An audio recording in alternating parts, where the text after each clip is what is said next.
ভূমি দুর্লভ, এই ভূমিটা দুর্লভ। এইটা এই তারাপীঠে যদি কেউ কোনো কাজ করে সেটা অমোঘ, সেটার ওপরে আর পৃথিবীতে কিছু হয় বলে মনে হয় না আমার জীবন। অনেকে অনেক শ্মশান, তারাপীঠ হচ্ছে একক্রোশ শ্মশান, একক্রোশ নীলতন্ত্রে আছে, চারিদিকে একক্রোশ হয়েছে শ্মশান, তার জন্য এর মহাশ্মশান। এবং কোটি কোটি মৃতদেহ এখানে পোড়ানো হয়েছে, তার জন্য এটা মহাশ্মশান। হ্যাঁ, এই শ্মশানের মধ্যে পঞ্চমুণ্ডির আসন বশিষ্ঠদেব করেছিলেন।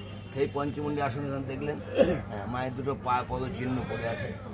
এখানে এখন মায়ের পুজো হতো আগে 1220 সাল 1208 সালে এখানেই পুজো হতো। 1244 সালে বামদেবের জন্ম হয়েছে।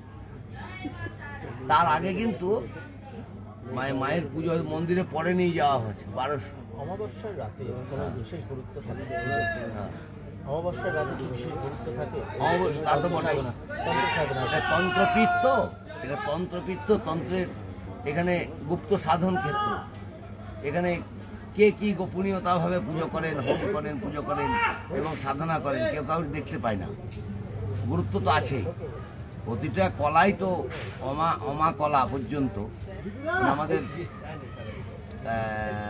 প্রতিপদ, দ্বিতীয়া, তৃতীয়া, চতুর্থী, পঞ্চমী, ষষ্ঠী, সপ্তমী, অষ্টমী, নবমী, দশমী, একাদশী, দ্বাদশী, ত্রয়োদশী, চতুর্দশী, পূর্ণিমা, হ্যাঁ, আবার প্রতিপদ, দ্বিতীয়া, তৃতীয়া, এইভাবে 1 মাস যে অমা কলা, ওর তো গুরুত্ব নিশ্চয়ই আছে। এবং পঞ্চপর্ব বা সপ্তপর্ব এর গুরুত্ব আরও বেশি।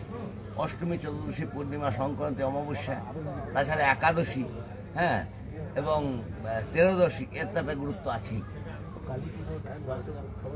কালী পুজোর রাত্রা হচ্ছে, কালী পুজোর রাত্রে যে ভূত চতুর্দশী আগের দিন, হ্যাঁ, আর কালী পুজোর রাত্রিতে যে